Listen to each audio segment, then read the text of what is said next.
Mettre à charger. Bonjour à tous. Alors avec un petit peu de retard. On avait dit 9h30. Mais on va attendre que vous arriviez tous. Ta ta ta ta ta. Salut Karim, salut tout le monde. Comment allez-vous? Alors on vous laisse faire les partages. One love, oui, one love. One love, ce matin, il n'y a que des bonnes nouvelles. Voilà. On n'a rien dormi cette nuit, on a eu du mal à dormir, mais ce matin, il y a une révélation, encore une fois. Alors pour le moment, on va vous laisser faire tous les partages, vraiment tous les partages. Partagez, appelez vos amis qui sont connectés. Parce que comme je l'ai marqué dans le titre du direct, on va vous lire un petit extrait du livre Libérez votre cerveau d'Idriss Aberkane. Et vous allez voir que quand vous allez appeler, vous allez avoir matière à pouvoir parler, même avec un psychiatre. Alors je vais d'abord vous laisser avec mon cafard Aurélien, le temps que tout le monde arrive. Et puis on va, bien sûr, téléphoner plus tard, mais on va d'abord prendre de la connaissance. Salut Sonia, salut Karim. Donc on vous laisse partager. Je vais vous lire un petit peu. Et cette nuit, moi je dormais pas vraiment. Et ce matin, je me suis réveillé en sursaut. Et j'ai dit, il faut que je retrouve ça. Salut maman cafard, Et salut au tout le passage, il monde. m'a réveillé en sursaut. Voilà, exactement. Parce que j'ai lu il y a déjà un bon moment, un des rares livres que j'ai lu dans ma vie, le livre Libérez votre cerveau d'Idriss Aberkane. Donc je vais vous laisser avec le cafard Aurélien un petit moment, le temps que vous fassiez les partages. Après, on va vous lire un petit extrait et on va vous donner de quoi vous appuyer quand vous allez téléphoner. Et bien sûr, on va téléphoner, nous aussi. Je ne sais pas s'il y a déjà des gens qui ont téléphoné, mais pour le moment, ne téléphonez pas, venez sur le direct, invitez tous vos amis. Et vous savez, Idriss Aberkane, je vous en parle souvent, il parle de l'économie de la connaissance. C'est-à-dire, qu'est-ce que l'économie de la connaissance? Si vous prenez 20 € et 20 € que vous les mettez ensemble, ça fait 40 €. Si vous prenez 1 kg de riz et 1 kg de riz, ça fait 2 kg de riz. Par contre, si vous prenez 1 kg de connaissances avec 1 kg de connaissances que vous les mettez ensemble, ça crée une tierce connaissance. Et là, on va se servir de l'économie de la connaissance tous ensemble. Mais d'abord, on va vous laisser partager, ramener beaucoup de monde pour que tout le monde puisse avoir l'extrait de ce livre qui s'appuie sur l'expérience de Rosenhan, qu'on va vous lire et qui va vous expliquer vraiment beaucoup de choses et qui va vous permettre que quand vous allez téléphoner aujourd'hui, vous allez pouvoir demander à ces médecins s'ils connaissent l'expérience de Rosenhan. Alors je vous laisse un petit moment avec mon cafard Aurélien que j'ai réveillé ce matin en lui disant on va pouvoir vraiment tous appeler en puissant discuter correctement et en ayant des choses à l'appui. Donc le livre d'Idriss Aberkane, je le rappelle, qui a 29 ans, a 3 doctorats, un en neurosciences, un en littérature et un en géopolitique. Alors je vais vous laisser un petit moment avec mon cafard Aurélien, le temps que vous fassiez les partages, que tout le monde arrive. Et après, la Cafareda OP vous lira un extrait du livre Idriss Aberkane, Libérez votre cerveau. Donc c'est un extrait. Merci à Idriss Aberkane. Il est cité et on va prendre 3 pages de son livre, qui d'ailleurs est un très bon livre, qui peut paraître difficile à lire parce qu'il y a certains mots compliqués, mais où il a vraiment vulgarisé la science. Et vous pouvez le trouver partout. Moi, je l'ai trouvé en prenant mon train, par exemple, juste à Gare de Lyon, si je me souviens bien. Voilà. Alors, Voilà. je vous laisse un petit moment avec mon cafard Aurélien qui est en train de déjeuner. Et partagez, invitez vos amis avant de pouvoir téléphoner, parce que vous allez avoir de la connaissance à l'appui. One love tout le monde. Voilà. Et big one love pour Jacqueline. Pardon. Bonjour à tous. Bon. C'est vrai que entre couche et tard, parce que hier soir, c'était un peu la zizanie ici. Pas par rapport à ce que faisait Cafard, mais par rapport à la suite. Parce que normalement ici, au jardin, quand il fait nuit, on éteint les lumières, on éteint tout. Mais là, avec les ordinateurs, alors bien sûr, on est dans la période hivernale, c'est-à-dire que il fait plus nuit que jour, limite. Hein. Donc c'est compliqué au niveau de l'électricité à gérer. Alors quand vous imaginez H24 des ordinateurs et des portables de brancher, évidemment, ça fait des ordres. Donc ça s'est mis à biper hier soir. Biper, ça veut dire qu'on est à court d'électricité et que le système demande un peu de répit. Et après, évidemment, la soirée c'est fini et puis on a certains ont trouvé le moyen de vouloir prendre leur douche et puis continuer à tirer sur l'électricité. J'avoue que j'ai eu un peu de mal à comprendre, d'autant plus que moi j'étais couché et que à ce moment-là, comme les douches sont les douches d'accès pour chacun, enfin les douches publiques, on va dire, ne fonctionnent pas puisqu'on m'a volé ce fameux robinet et donc du coup, je peux plus mettre en marche les douches pour tout le monde. Donc on vient dans ma douche à moi, enfin dans la douche qui est dans ma petite maison, qui est juste à côté de ma chambre, donc du coup j'ai pas dormi. Voilà. Et ce matin, qu'est-ce que je vois arriver? Je sais pas à quelle heure il était. 9h. 9h. Bon. À 9h, je vois arriver mon ami Cafard, tout joyeux, etc. Bon. Ok, alors sachant qu'en plus, moi je me réveille tous les jours à 5h du matin, donc conclusion, je sais pas très bien combien de temps j'ai dormi, mais peu importe, tout va bien. Ah, ça augmente, c'est marqué 12 maintenant. Tout à l'heure c'était 10, maintenant c'est 12. A priori, moi je suis là juste pour faire le bouffon de service, hein, vous savez. Pourquoi non, mais c'est gentil le bouffon, les bouffons, c'est très important. Et moi, j'aime bien. C'est un rôle que j'ai toujours aimé faire quand j'étais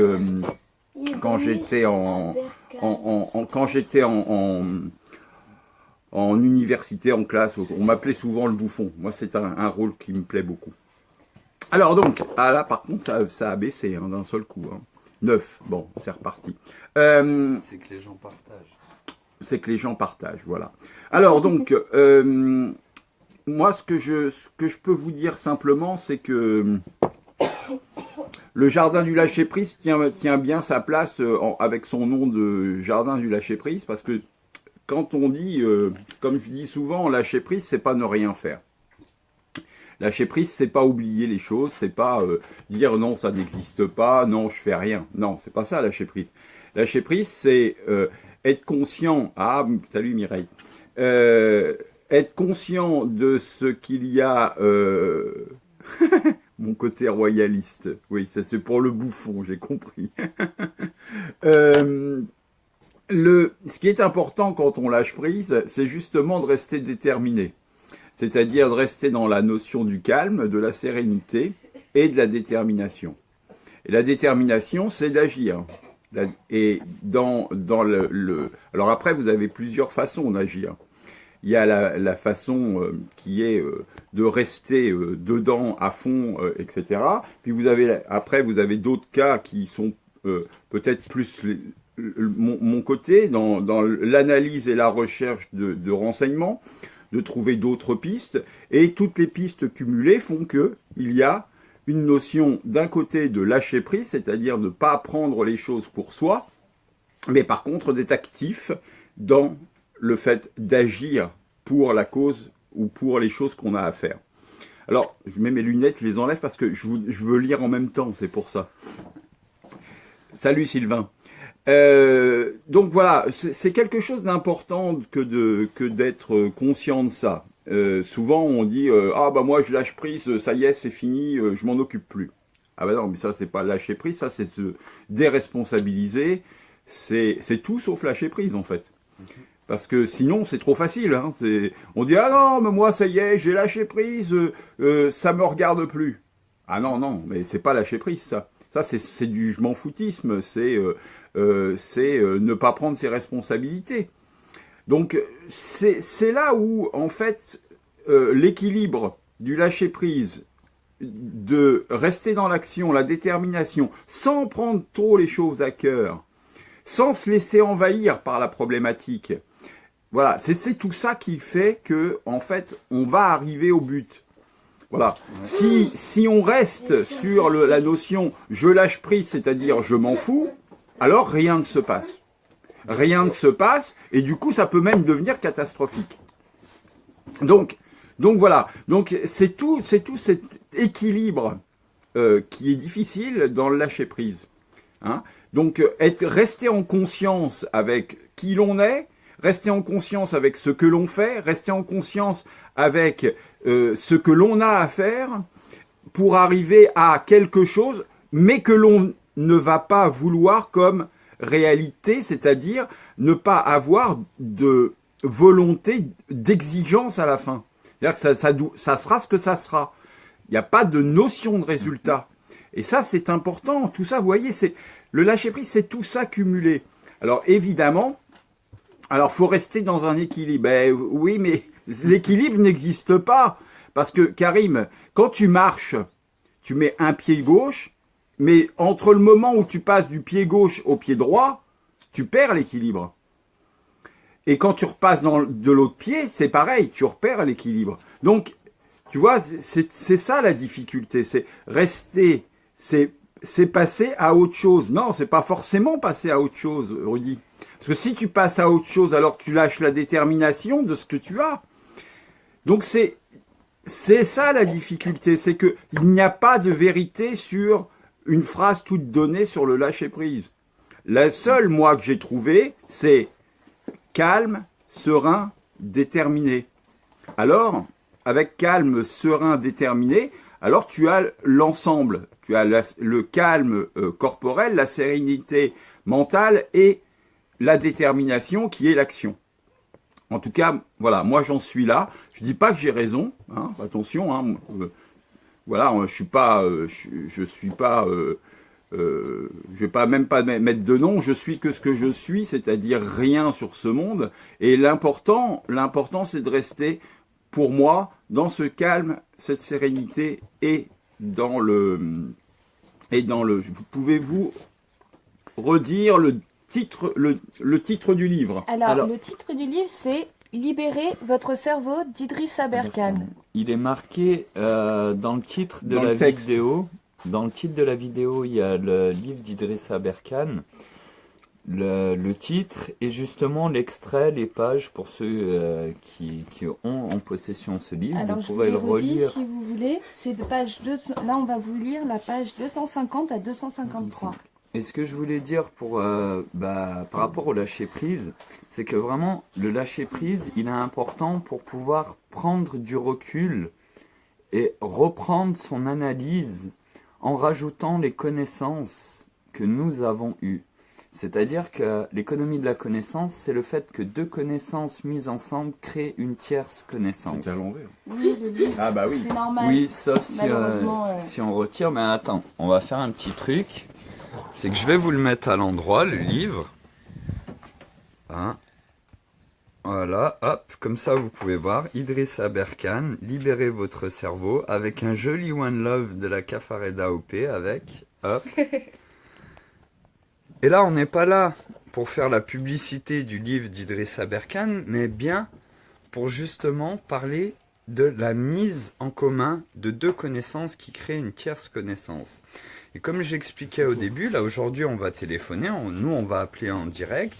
Vous aussi n'hésitez pas à appeler, à téléphoner, et on va vous donner de la connaissance pour pouvoir parler quand vous allez discuter. Et cette nuit, j'ai pas vraiment dormi. Enfin, vous savez, quand on dort et qu'on réfléchit. Puis ce matin, je me suis levé. Et d'un coup, j'ai dit à la Cafareda AOP, qui a ce livre que moi j'ai lu en version numérique, je lui ai dit, il faut qu'on retrouve à tout prix un passage. Et on a cherché ce passage. C'est pour ça qu'on a commencé un peu après 9h30, qu'elle va vous lire maintenant sur une expérience, l'expérience de Rosenhan. Donc je vais la laisser lire et puis après on va en discuter ensemble. On le lira 2 fois. J'ai vu qu'il y en avait qui mettaient qu'il y avait des bugs. N'hésitez pas à marquer parce que nous, là, on voit 10 fixes maintenant. Si vous avez trop de bugs, on a un moyen de relancer le direct. Bon café, Aurélien, Sylvain t'a dit. Merci Sylvain. Alors, bah voilà. Je vous laisse apprécier ces 3 pages du livre Libérez votre cerveau d'Idrissa Berkane, lu par la Cafareda OP. Bonjour tout le monde. Alors, les leçons de Rosenhan. Quelle était ma surprise quand j'ai découvert ça, parce que du coup j'en étais pas à ce point-là dans le livre. J'ai été réveillée un peu sur ça, mais ça m'a bien réveillée, donc j'espère que ça va vous faire un bon réveil aussi à vous. Alors, la communauté scientifique n'est pas à l'abri du billet de confirmation. Une des expériences qu'il a prouvées avec le plus d'éclat est celle de David Rosenhan. Au début des années 1970, ce professeur à Stanford décida de tester la fiabilité et l'objectivité du diagnostic psychiatrique. Pour cela, il mit au point une expérience dans laquelle il envoya 8 sujets sains, 3 femmes et 5 hommes dont lui-même, se faire interner volontairement dans différents hôpitaux psychiatriques des États-Unis.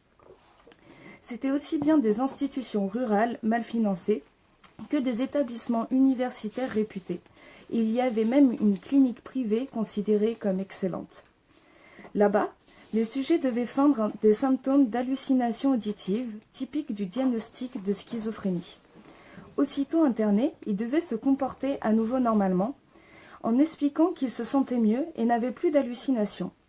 Le but de cette manœuvre était d'étudier le temps de réaction des services médicaux et de terminer à quel moment ils se rendraient compte qu'ils avaient entre les mains des sujets sains d'esprit. Or, jamais les patients ne parvinrent à convaincre le personnel qu'ils n'étaient pas malades. Pour sortir, ils durent admettre auprès des autorités médicales qu'ils étaient des schizophrènes en rémission et consentir à l'absorption, c'est le réveil, de drogues antipsychotiques, c'est-à-dire à l'obligation de soins en dehors de l'hôpital. Le temps moyen de privation des libertés chez ces faux patients fut de 19 jours. L'internement le plus long atteint 52. Tous les pseudo-patients avaient reçu pour instruction de prendre des notes durant leur séjour et d'observer le personnel médical. Dans certains cas, ce dernier convertit précisément leur action pour les faire entrer dans le cadre de l'interprétation psychopathologique. La prise de notes devient un comportement d'écriture, jugé psychotique. Dans tous les cas, les patients et non le corps médical furent les premiers à soupçonner que les pseudo-patients étaient des journalistes ou des chercheurs. Soupçons qui furent bien entendu interprétés par le personnel comme de la paranoïa. Jamais Rosenhan n'aurait imaginé être interné 2 mois.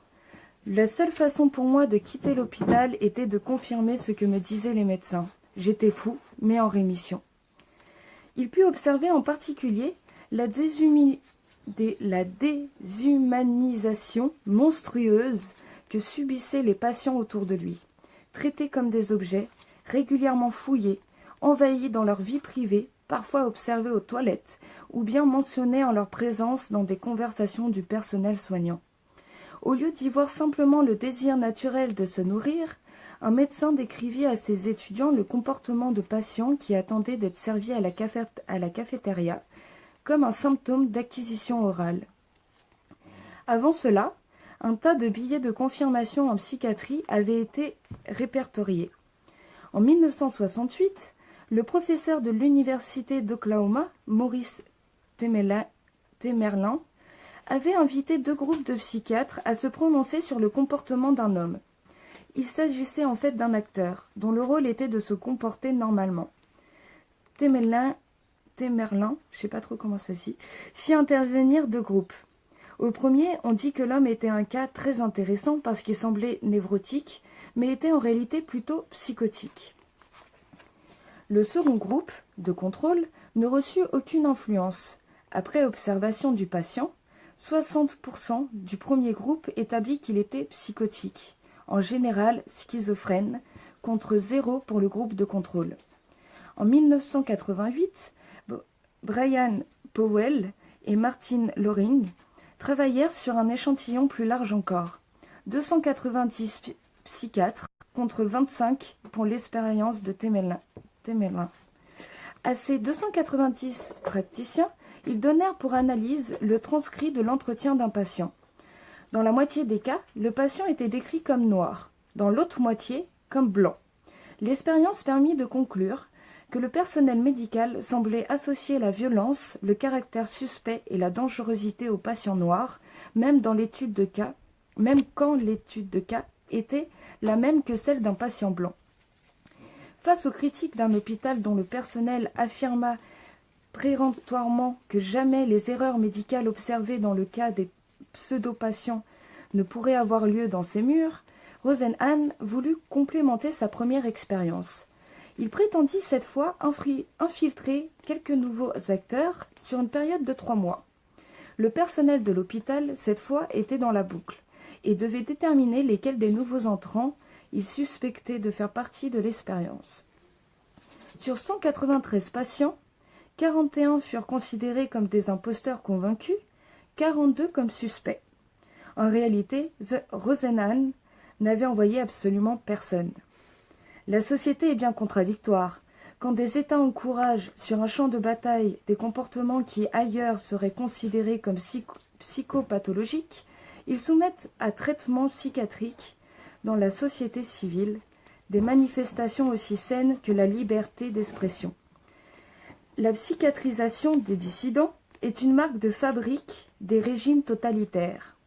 L'Union soviétique fut connue pour ses prescriptions forcées d'allopéridol, un antipsychotique très répandu à ses dissidents politiques, dans le but de les contrôler chimiquement, ou à défaut de les rendre fous. Les États-Unis ne furent pas en reste, puisqu'ils en inoculèrent de force à des immigrés clandestins pour faciliter leur déportation. Comme Zbigniew Brzezinski l'avait justement remarqué, aujourd'hui, il est beaucoup plus facile de tuer que de gouverner 1 million de personnes. De même que nous avons affirmé le principe de l'habeas corpus, il nous faut affirmer celui de l'habeas anima ou l'habeas nervus. Notre esprit, nos nerfs nous appartiennent et personne ne peut nous voler la souveraineté sur eux. Ce que démontre au fond l'expérience de Rosenhan, c'est que même dans le cadre réglé d'un protocole scientifique ou d'un acte médical, ce que nous croyons être de l'objectivité n'est souvent que de la subjectivité déguisée. Or, peut-on trouver quelque part un comportement humain objectif ? Qu'il s'agisse d'un professeur évoluant une copie, d'un jury devant un accusé, d'un citoyen au scrutin ou d'un gardien de la paix dressant un procès verbal, cette objectivité existe-t-elle seulement ? Voilà, je vais m'arrêter là pour ce petit passage. Alors voilà. Donc déjà, moi je reprends. J'espère que vous avez apprécié ce petit passage. J'espère que tout a été audible aussi. Mais on va aussi vous faire une relecture de Aurélien. Comme ça, vous aurez la partie féminine et la partie masculine. Pour ceux qui auraient plus de mal à recevoir l'information du côté féminin ou du côté masculin, il y aura les deux. Et c'est intéressant de le relire une deuxième fois. Et là, ça va nous permettre de s'appuyer sur cette expérience de Rosenhan qui nous démontre bien par plusieurs types d'expériences que des personnes totalement saines qui se font interner volontairement et qui reprennent un comportement normal n'arrivent pas à sortir de l'hôpital psychiatrique sans accepter le traitement et accepter leur démence. Et aujourd'hui, il y a beaucoup de mamans dans le monde qui sont dans cette situation, qui pour sortir de l'hôpital, doivent accepter le traitement, accepter cette folie dont elles ne sont pas responsables. C'est une fausse folie pour leur permettre de pouvoir sortir de l'hôpital.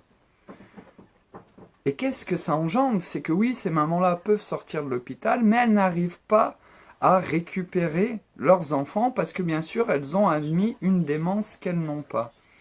Alors j'aimerais juste avant, parce que vous êtes 9, 10, tout à l'heure vous étiez 12, 13, est-ce que vous avez des problèmes pour partager? Est-ce que vous avez aussi des problèmes pour la connexion? C'est très important de le dire parce que que vous puissiez profiter de ce passage et de tout ce qui va se passer après, parce que une fois qu'Aurélien vous aura fait cette relecture de ce passage, nous allons nous-mêmes téléphoner à l'hôpital et discuter et s'appuyer sur le fait de cette expérience de Rosenhan. Ou quand il propose plus tard aux patients, aux personnes de l'établissement, pardon, de dire, bah voilà, je vais vous envoyer plusieurs patients qui ne sont pas de vrais patients et qu'ils n'envoient personne, absolument personne. Il y a 41 cas et 42 cas, je crois, différents. Et c'est ça qui est important à remarquer. 41 cas où ils sont sûrs que c'est des faux patients et 42 où ils soupçonnent. Voilà, où ils ont un doute. Merci. Ils ont un doute. Exactement. Où ils ont un doute. Donc ça fait quand même 41 personnes alors, qui n'ont strictement rien. Ils se sont juste aperçus qu'en fait ils n'avaient rien, mais grâce à l'expérience. Alors il y a le marque-page là. Ok. Donc vu que moi je suis un très mauvais lecteur, Aurélien va vous relire ces 3 pages. Et je vais reprendre la parole après et on va discuter et on va téléphoner à l'hôpital. Mais encore une fois, vous voyez, moi j'ai qu'un BEP. Par contre, ce livre, je l'ai lu, je m'en suis souvenu cette nuit. Et Idriss Aberkan a 3 doctorats. Un en neurosciences, un en littérature et un en géopolitique. Cette expérience, vous pouvez la taper sur Internet. Vous retrouverez cette expérience qui a été faite par un psychiatre. Alors, je laisse la place à Aurélien pour cette deuxième relecture. Que tout le monde puisse bien s'imprégner de cette expérience. Donc c'est les leçons de Rosenhan. La communauté scientifique n'est pas à l'abri du biais de confirmation. Une des expériences qui l'a prouvé avec le plus d'éclat est celle de David Rosenhan. Au début des années 1970, ce professeur à Stanford décida de tester la fiabilité et l'objectivité du diagnostic psychiatrique. Pour cela, il mit au point une expérience dans laquelle il envoya 8 sujets sains, 3 femmes et 5 hommes, dont lui-même, se faire interner volontairement dans différents hôpitaux psychiatriques des États-Unis. C'était aussi bien des institutions rurales mal financées que des établissements universitaires réputés. Et il y avait même une clinique privée considérée comme excellente. Là-bas, les sujets devaient feindre des symptômes d'hallucination auditive typiques du diagnostic de schizophrénie. Aussitôt internés, ils devaient se comporter à nouveau normalement, en expliquant qu'ils se sentaient mieux et n'avaient plus d'hallucinations. Le but de cette manœuvre était d'étudier le temps de réaction des services médicaux et de déterminer à quel moment ils se rendraient compte qu'ils avaient entre les mains des sujets sains d'esprit. Or, jamais les patients ne parvinrent à convaincre le personnel qu'ils n'étaient pas malades. Pour sortir, ils durent admettre auprès des autorités médicales qu'ils étaient des schizophrènes en rémission et consentir à l'absorption de drogues antipsychotiques, c'est-à-dire à l'obligation de soins en dehors de l'hôpital. Le temps moyen de privation des libertés chez ces faux patients fut de 19 jours, l'internement le plus long atteignant les 52. Tous les pseudo-patients avaient reçu pour instruction de prendre des notes durant leur séjour et d'observer le personnel médical. Dans certains cas, ce dernier convertit précisément leur action pour les faire entrer dans le cadre d'une interprétation psychopathologique. La prise de notes devint un comportement d'écriture jugé psychotique. Dans tous les cas, les patients et non le corps médical, furent les premiers à soupçonner que les pseudo-patients étaient des journalistes et des chercheurs soupçonnés qui furent bien entendu interprétés par le personnel comme de la paranoïa. Jamais Rosenhan n'aurait imaginé être interné 2 mois. La seule façon pour moi de quitter l'hôpital était de confirmer ce que me disaient les médecins. J'étais fou, mais en rémission.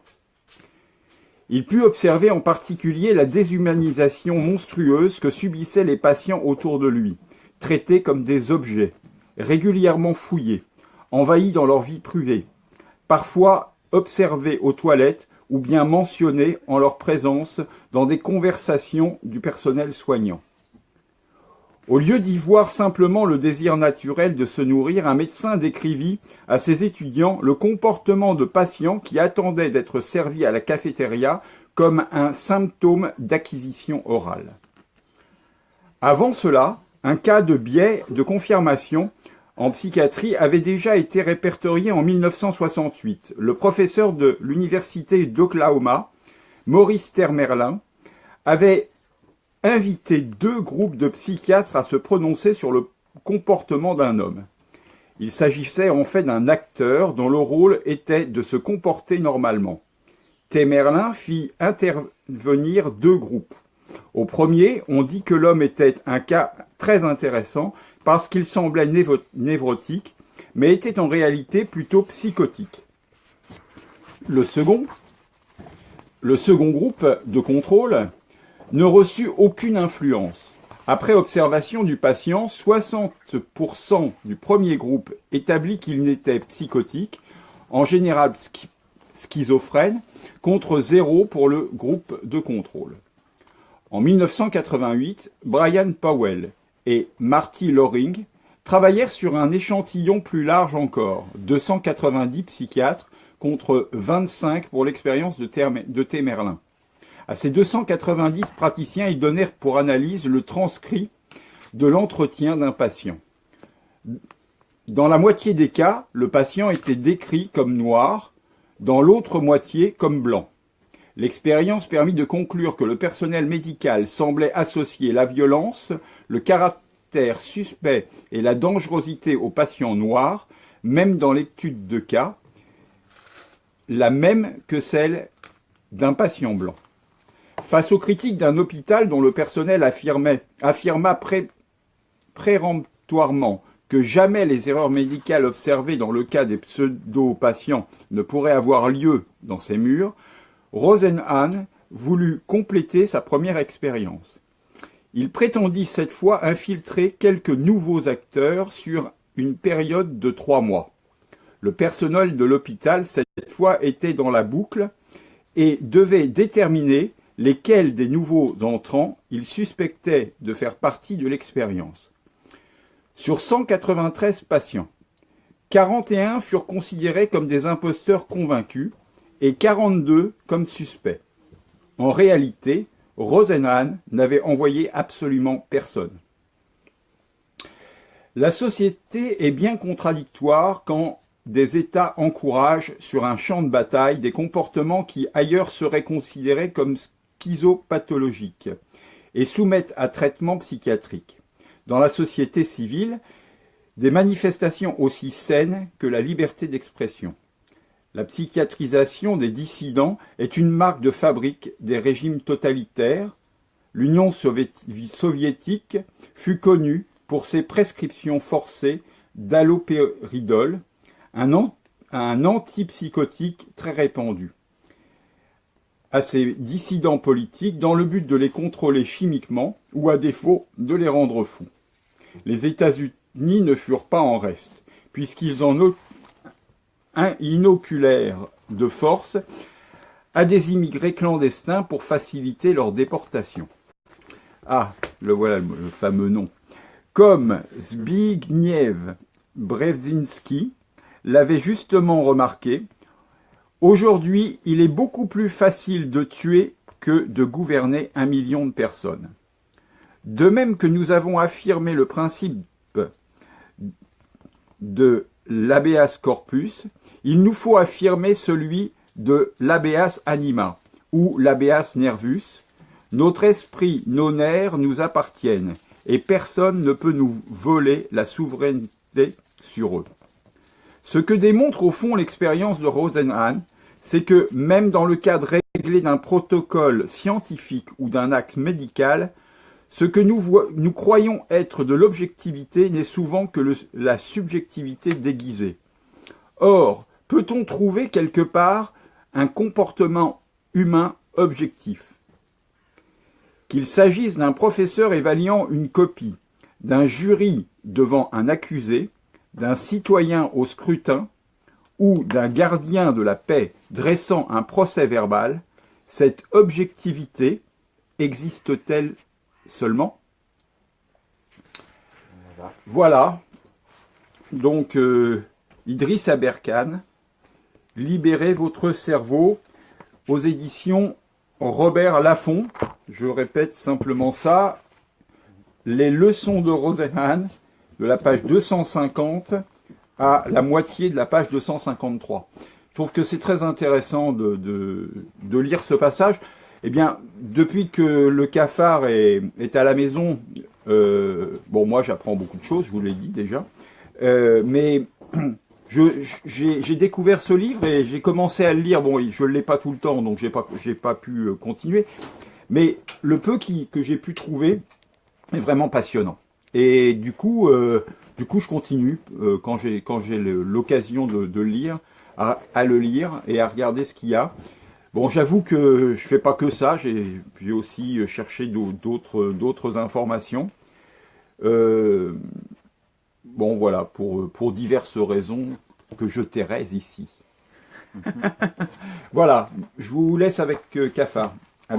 À bientôt. Je nous aime. One love. Avec un petit cœur. Mais moi, je suis tout rouge. Je le fais là, voilà. Il est à côté de toi, le One Love. Voilà, One Love.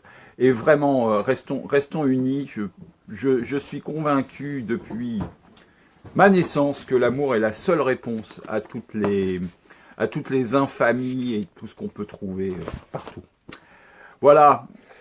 Ciao, ciao. Alors du coup, je ne sais pas si vous faites les partages ou si vous êtes en train de téléphoner. Moi, je vais prendre un téléphone tout à l'heure pour pouvoir appeler. T'as du feu?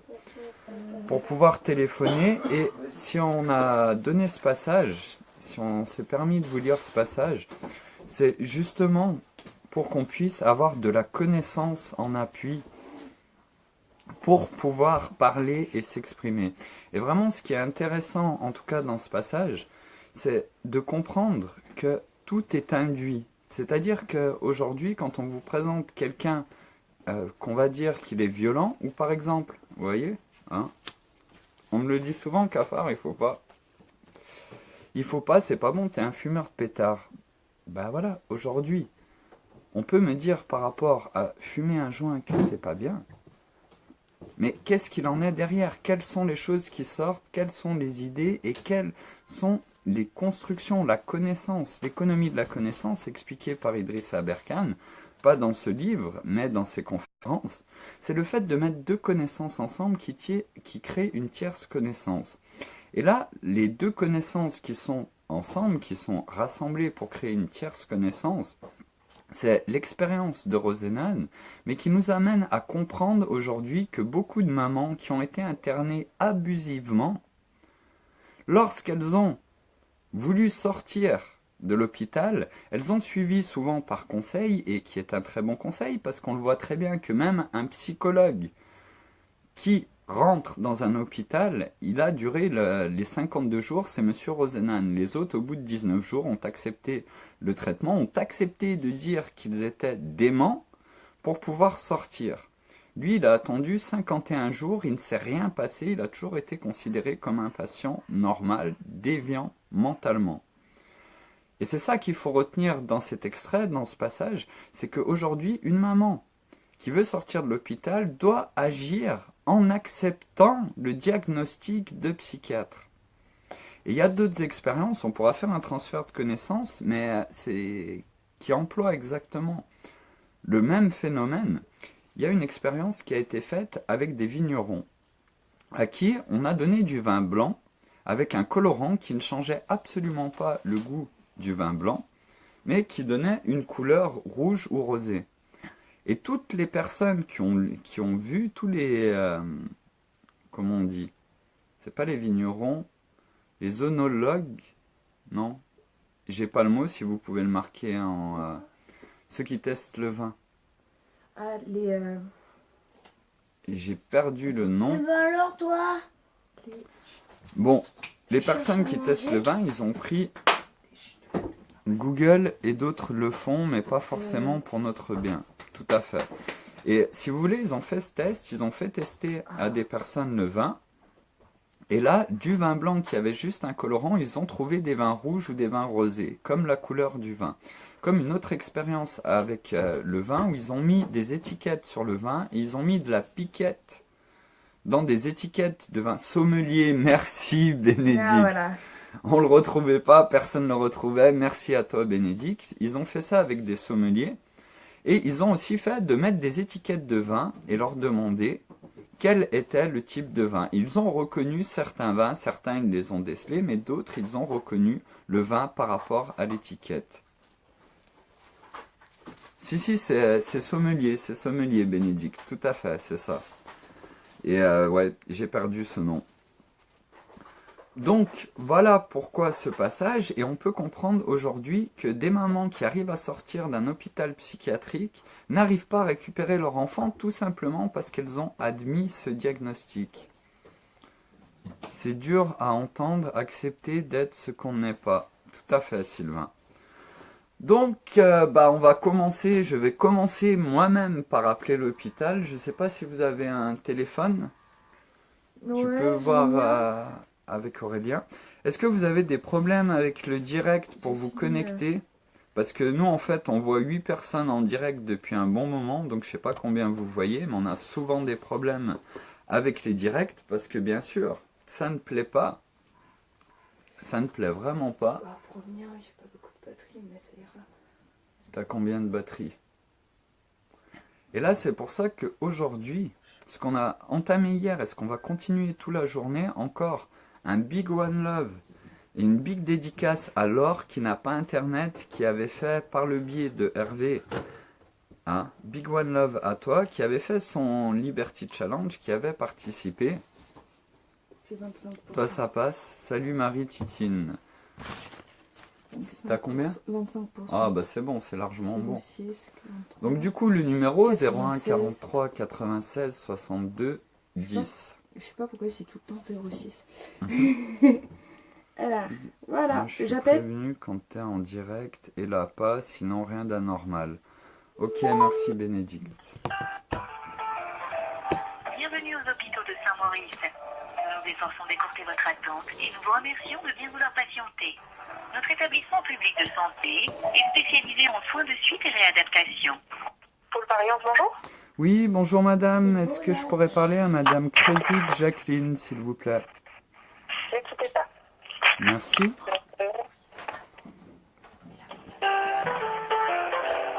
Bienvenue aux hôpitaux de Alors, ne Saint-Maurice. quittez pas. Nous nous C'est efforçons déjà une bonne d'écourter votre chose. attente et nous vous remercions de bien vouloir patienter. Notre établissement public de santé est spécialisé en soins de suite et réadaptation, en psychiatrie et en traitement de l'insuffisance rénale chronique. Il dispose également d'une maternité. Pour plus d'informations, consultez notre site internet www.hôpitaux-saint-maurice.fr.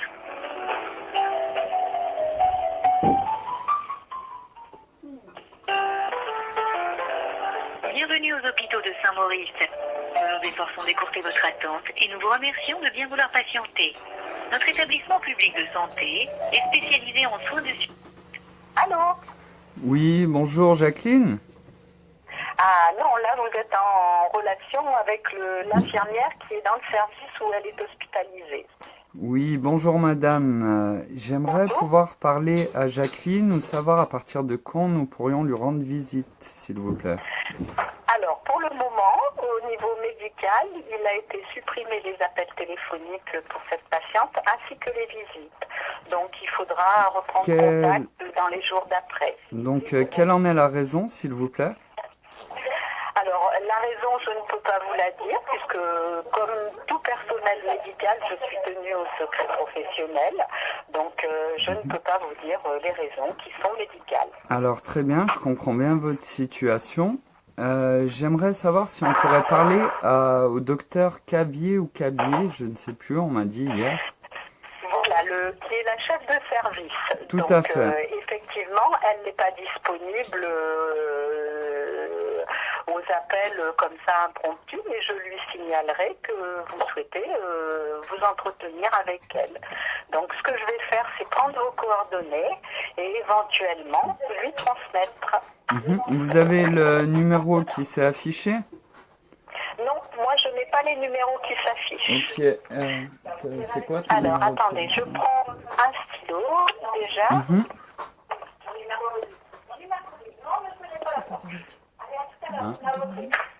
Oui, bah, tout à fait, on va donner ton numéro. Oui, donc vous êtes Cafard Cauchemar. c'est un pseudonyme ou c'est vraiment Non, votre, non, votre nom, c'est votre pseudo sur Facebook c'est la ou- personne, non, c'est la personne que je suis, c'est la révélation de mon âme et non pas mon identité fictive. D'accord. Donc vous pouvez noter ça, je ne suis pas fou ni dément. Vous pouvez rajouter un petit mot à Madame Cavier, que j'aimerais discuter avec elle de l'expérience de Rosenhan et que Madame Jacqueline Kresic a été privée de téléphone et de visite lors d'une vidéo qui a été faite uniquement de ma démarche d'aller voir cette dame, de discuter avec elle, et qu'aujourd'hui cette dame n'est pas démente. Donc on s'appuie sur l'expérience de Rosenhan. Je pense que vous devez très bien connaître cette expérience, étant dans le milieu psychiatrique. Et en tout cas, Madame Cavier devrait le savoir. C'est Cavier ou Cavier, je ne sais plus, si vous pouvez... Cavier. Cavier. Cavier. Ah, Avec un B. Cabier. Ok, excusez-moi. Donc, écrivez-moi votre nom, s'il vous plaît. Alors, C-A-F-A-R-D, Oui. et plus loin, cauchemar, comme ça se prononce. C-A-U, c'est ça? C-A-U-C-H-E-M-A-R. Ah, vous mettez pas de R, d'accord. Et Voilà. votre numéro de téléphone étant le Oui, c'est quoi ton numéro de téléphone? 06 06 50 50 75 75 87 87 22. 22. 22. D'accord, bah écoutez, moi Voilà. je vais transmettre. Ok, Voilà. bah je vous remercie. Je tiens quand même à m'excuser pour vous parce que vous allez recevoir des appels continuellement jusqu'à ce que Jacqueline Kresic ait retrouvé ses droits qu'elle avait avant cette intervention. Et les gens vont être polis, je m'en excuse sincèrement parce que vous êtes forcés de faire votre travail, mais on ne laissera pas Jacqueline sans droit aux visites et sans aucune communication parce que cette femme est sainte. Et on a discuté avec elle, les gens l'ont vue et la France entière sera derrière Jacqueline. On ne demande pas pour le moment à ce qu'elle sorte de l'hôpital, on demande à pouvoir la visiter et à pouvoir qu'elle puisse retrouver son téléphone ou au moins qu'on puisse l'appeler à l'hôpital. Donc je m'excuse pour vous, je sais que vous avez beaucoup de travail, que c'est une surcharge que les gens téléphonent. Voilà, il faut juste que vous entendiez que nous, on va répondre à tous vos appels, sauf que dans l'espace où le téléphone est occupé, il peut y avoir des urgences de personnes qui sont en souffrance ou qui ont vraiment besoin de notre aide et auxquelles on ne pourra pas répondre. Voilà. Tout à fait. Donc, nous, voilà, sachez qu'on est un hôpital public, donc on répond à toutes les demandes, on entend tout le monde et on essaye de faire au mieux, mais il faut que vous sachiez que toute personne qui est hospitalisée sous contrainte est effectivement quelquefois privée de ses droits pendant un certain temps, mais ce qui est jamais toute une vie. Voilà.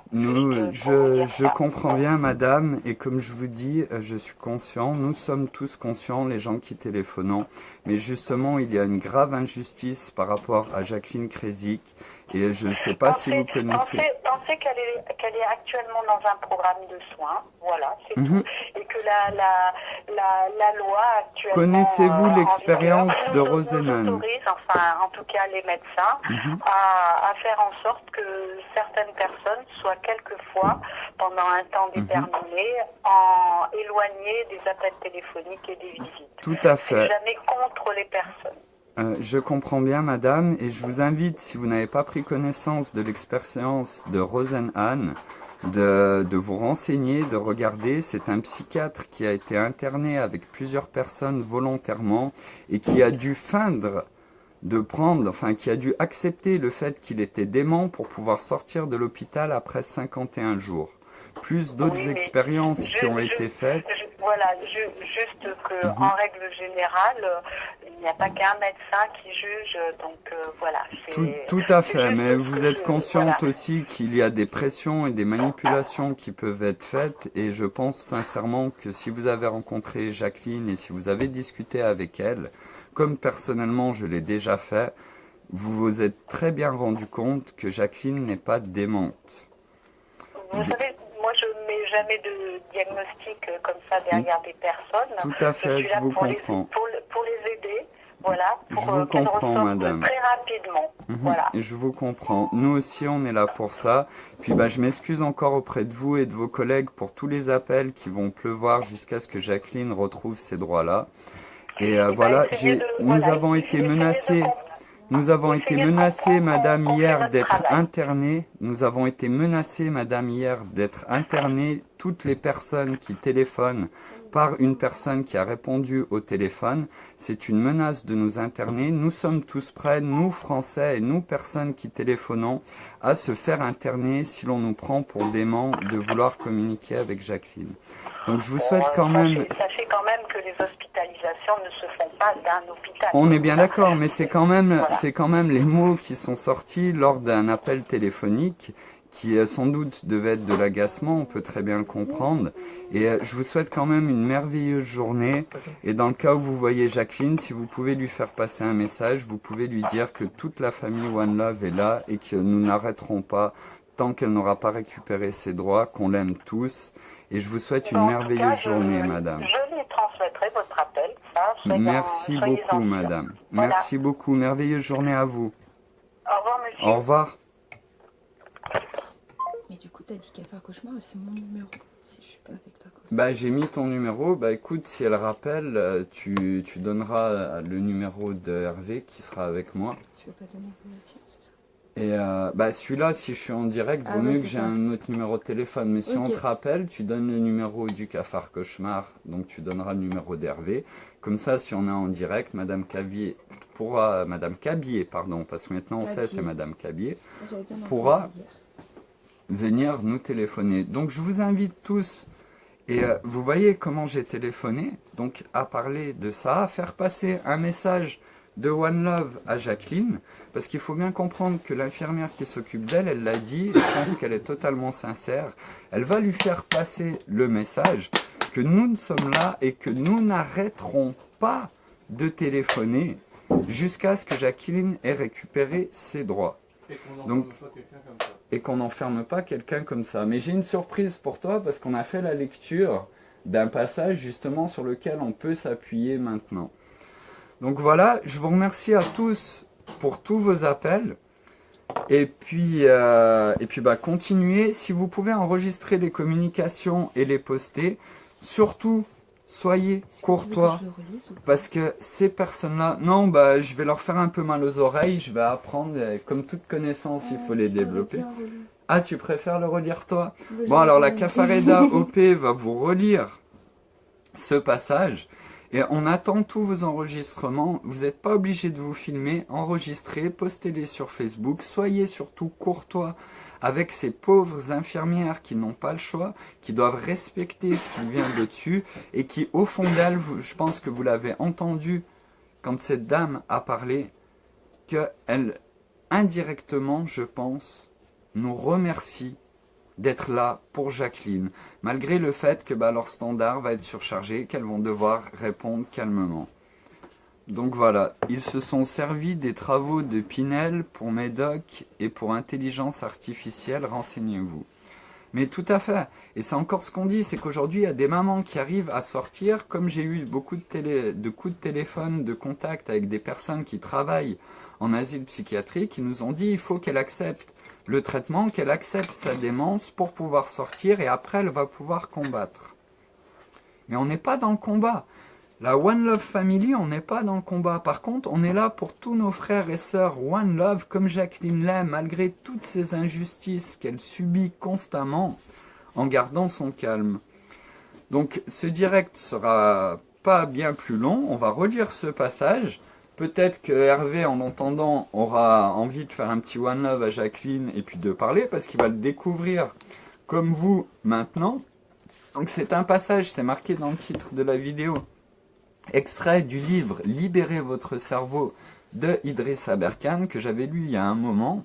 Et ce matin, en me réveillant, j'ai pensé, enfin j'ai pas vraiment dormi cette nuit, et d'un coup j'ai dit il faut que je retrouve, c'est ça que je cherchais, c'est ce passage-là. Et on a commencé après 9h30 parce que justement, nous avons cherché ce passage pour que tout le monde puisse s'appuyer sur de la connaissance.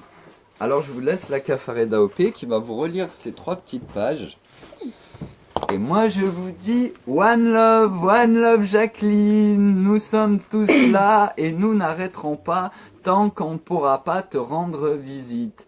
Et vous voyez là, ce n'est pas que je ne veux pas dire mon nom et mon prénom. Si j'ai dit cafard cauchemar, c'est parce qu'on pourrait m'interner pour avoir dit cafard cauchemar.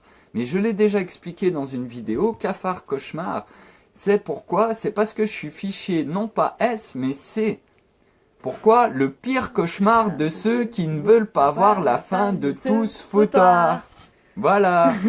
One love. Bonne lecture pour la Caffarée d'AOP. Et puis voilà. Appelez, enregistrez-vous, n'oubliez pas, toujours courtois et aimable avec ces pauvres dames qui, au fond de leur cœur, nous remercient de faire ça pour Jacqueline parce qu'il y a beaucoup de traitements abusifs, comme vous allez le découvrir avec les expériences de Roseanne. Alors, les leçons de Roseanne. La communauté scientifique n'est pas à l'abri du billet de confirmation. Une des expériences qu'il a prouvées avec le plus d'éclat est celle de David Roseanne. Au début des années 1970, ce professeur à Stanford décida de tester la fiabilité et l'objectivité du diagnostic psychiatrique. Pour cela, il mit au point une expérience dans laquelle il envoya 8 sujets sains, 3 femmes et 5 hommes, dont lui-même, se faire interner volontairement dans différents hôpitaux psychiatriques des États-Unis. C'était aussi bien des institutions rurales, mal financées, que des établissements universitaires réputés. Il y avait même une clinique privée considérée comme excellente. Là-bas, les sujets devaient feindre des symptômes d'hallucination auditive typiques du diagnostic de schizophrénie. Aussitôt internés, ils devaient se comporter à nouveau normalement, en expliquant qu'ils se sentaient mieux et n'avaient plus d'hallucinations. Le but de cette manœuvre était d'étudier le temps de réaction des services médicaux et de déterminer à quel moment ils se rendraient compte qu'ils avaient entre les mains des sujets sains d'esprit. Or, jamais les patients ne parvinrent à convaincre le personnel qu'ils n'étaient pas malades. Pour sortir, ils durent admettre auprès des autorités médicales qu'ils étaient des schizophrènes en rémission et consentir à l'absorption de drogues antipsychotiques, c'est-à-dire à l'obligation de soins en dehors de l'hôpital. Le temps moyen de privation des libertés chez ces faux patients fut de 19 jours, l'internement le plus long atteignant les 52 jours. Tous les pseudo-patients avaient reçu pour instruction de prendre des notes durant leur séjour et observer le personnel médical.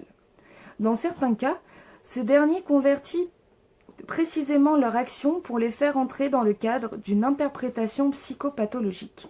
La prise de notes devint un comportement d'écriture jugé psychotique. Dans tous les cas, les patients, et non le corps médical, furent les premiers à soupçonner que les pseudo-patients étaient des journalistes ou des chercheurs. Soupçons qui furent bien entendu interprétés par le personnel comme de la paranoïa. Jamais Roseanne n'aurait imaginé être internée 2 mois. La seule façon pour moi de quitter l'hôpital était de confirmer ce que me disaient les médecins. J'étais fou, mais en rémission. Il put observer en particulier la déshumanisation monstrueuse que subissaient les patients autour de lui. Traités comme des objets régulièrement fouillés, envahis dans leur vie privée, parfois observés aux toilettes, ou bien mentionnés en leur présence dans des conversations du personnel soignant. Au lieu d'y voir simplement le désir naturel de se nourrir, un médecin décrivit à ses étudiants le comportement de patients qui attendaient d'être servis à la cafétéria comme un symptôme d'acquisition orale. Avant cela, un cas de billet de confirmation en psychiatrie avait déjà été répertorié en 1968. le professeur de l'université d'Oklahoma, Maurice Temerlin, avait invité 2 groupes de psychiatres à se prononcer sur le comportement d'un homme. Il s'agissait en fait d'un acteur, dont le rôle était de se comporter normalement. Temerlin fit intervenir 2 groupes. Au premier, on dit que l'homme était un cas très intéressant parce qu'il semblait névrotique, mais était en réalité plutôt psychotique. Le second groupe de contrôle ne reçut aucune influence. Après observation du patient, 60% du premier groupe établit qu'il était psychotique, en général schizophrène, contre 0 pour le groupe de contrôle. En 1988, Brian Powell et Martin Loring travaillèrent sur un échantillon plus large encore.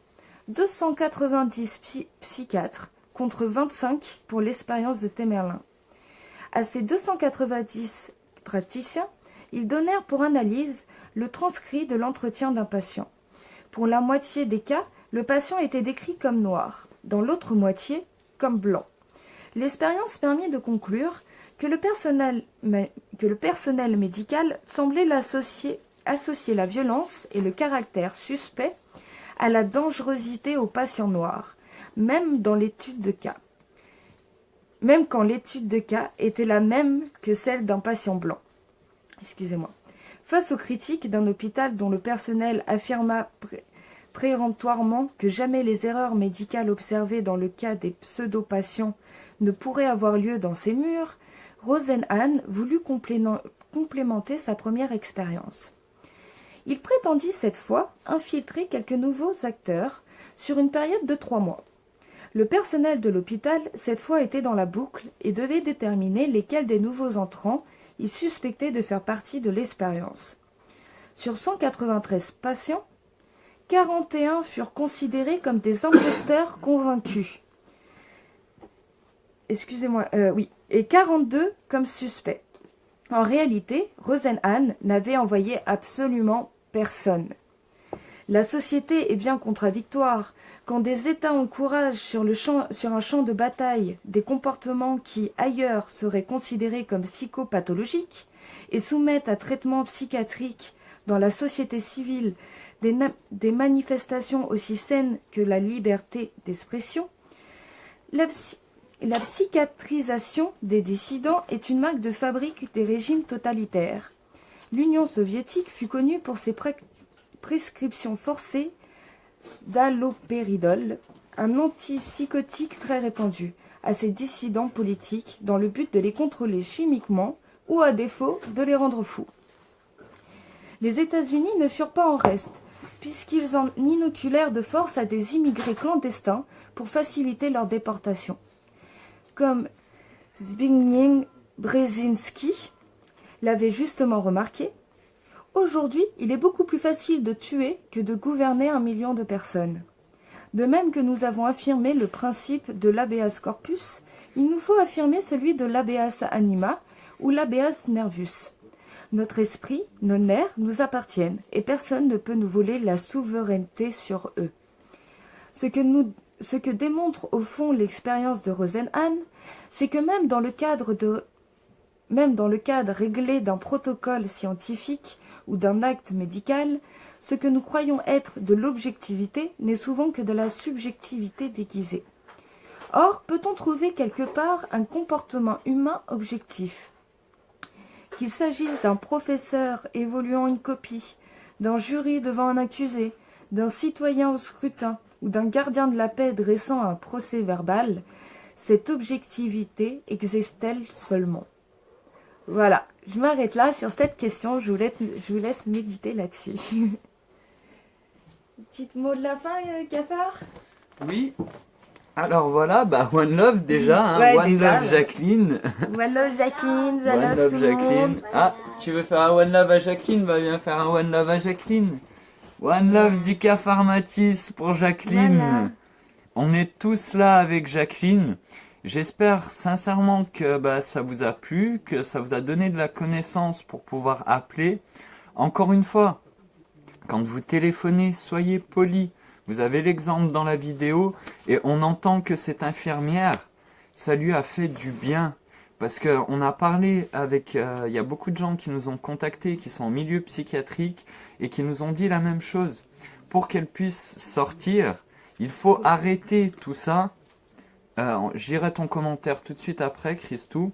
Il faut arrêter tout ça. Et il faut qu'elle admette sa démence. Le problème, c'est que toutes les mamans qui sont sorties de l'hôpital en admettant leur démence n'ont jamais pu récupérer leurs enfants. Parce qu'elles ont dû admettre une fausse démence pour pouvoir sortir de l'hôpital. Et c'est ça qui est dangereux aujourd'hui. Et là, ils ont coupé les appels. Et... Ouais, attends, je vais le dire. Je vais le dire. Je voulais juste la...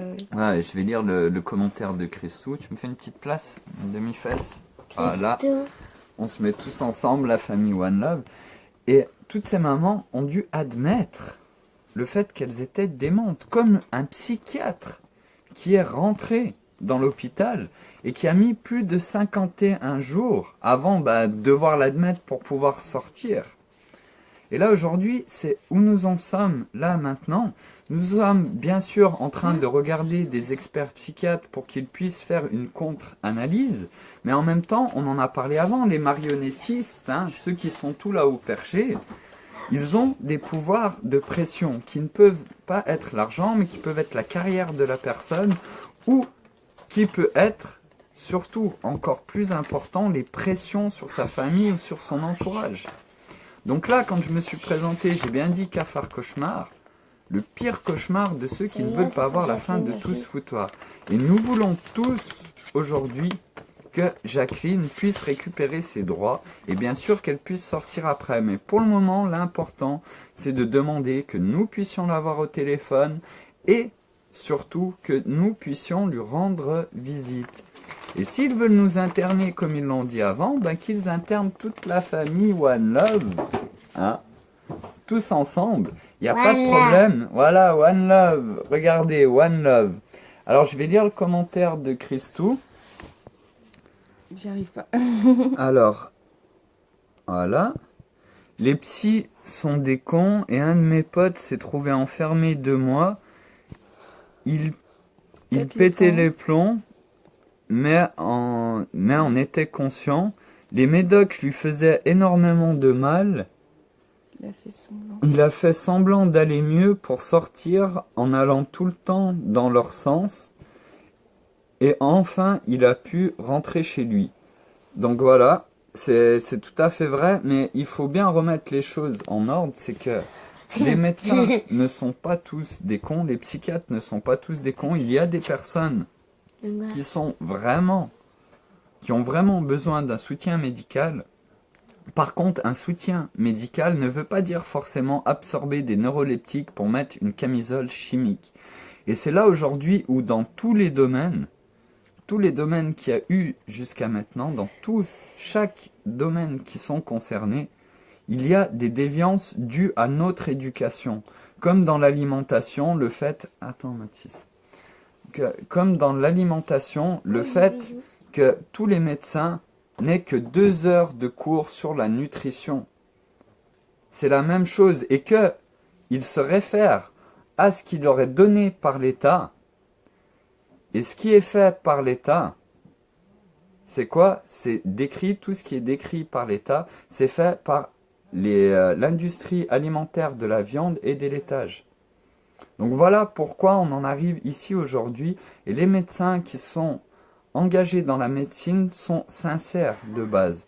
Et là, comme on a pu le voir, dans chaque situation, quand il dit qu'il va faire une expérience sur 3 mois, donc c'est la contre-expérience aussi, quand il dit qu'il va faire une expérience sur 3 mois, où il va infiltrer des personnes saines et qu'il faut les trouver, il trouve quand même, les médecins trouvent 41 patients qui, pour eux, sont vraiment déments, et 42 qui sont suspects, alors qu'il a envoyé 0 personne. Du coup, voilà, continuez les appels, enregistrez et postez-les sur Facebook pour Jacqueline, pour le One Love, et toujours rester poli et courtois. Les infirmières qui vous répondent, elles doivent supporter nos appels, et elles ne sont pas contre Jacqueline Křežík. Ils sont là pour aider Jacqueline Křežík, malheureusement. Et ils sont eux aussi manipulés par les marionnettistes. Du coup, voilà, un dernier Big One Love pour Jacqueline. On attend tous vos extraits. Continuez. Merci à Laure qui n'a pas Internet et qui n'a pas arrêté d'appeler hier. Merci à vous tous. Merci à Gavroche la Bretonne qui nous a fait cette petite... qui est aussi Anne de Bretagne. Qui nous a fait ce petit enregistrement de 20 secondes où elle a téléphoné, où elle est restée polie, parce que la Family One Love n'est pas dans l'attaque, ne lutte pas contre quelque chose. Nous faisons les choses pour quelque chose, pour l'amour inconditionnel. Et Jacqueline, si elle a été droguée, si ils essayent de lui détruire le cerveau, nous pourrons en juger par rapport aux 2 vidéos où nous avons vu que cette femme est saine, qu'elle parle calmement et qu'elle demande juste, dans l'extrait de l'enregistrement que j'ai mis dans la vidéo, où elle téléphone, elle demande « Est-ce que ma fille de 12 ans a été filmée lors de son premier entretien? Est-ce qu'il y avait un avocat ?» Choses qui sont obligatoires et qui apparemment n'a pas eu lieu, puisque la personne, on entend très bien, la brigadière dit « Je vous expliquerai le pourquoi lorsqu'on se verra ». Du coup, voilà, One Love tout le monde, merveilleuse journée. Nous, aujourd'hui, on va vous faire des One Love pour toutes les personnes du groupe, la liste qu'on a notée, des petits One Love de 30 secondes, pour vous montrer aussi qu'une fois qu'on aura fait toute cette liste et qu'on sera 4 personnes à avoir fait les 300 à peu près personnes qu'il y a pour le moment dans le groupe Liberty Challenge. D'ailleurs, je vais en rajouter parce que maintenant on est 372. Oui, donc du coup, il faudra rajouter les derniers, mais on ne pourra pas faire ça tout le temps. Par contre, quand on aura fait ça, ça nous fera 1200 One Love. 1200 One Love pour vous tous qu'on postera sur votre profil et sur le Liberty Challenge. Du coup, on vous souhaite une merveilleuse journée, un big One Love. One Love Jacqueline, One Love. À bientôt. On va continuer jusqu'à ce qu'on puisse te reparler et te rendre visite. One Love tout le monde. Merci à tous pour votre soutien à Jacqueline. Et l'unité est arrivée. Et rien ne peut l'arrêter. One love, one love, one love. One love. Merveilleuse journée, à tout à l'heure. À tout à l'heure.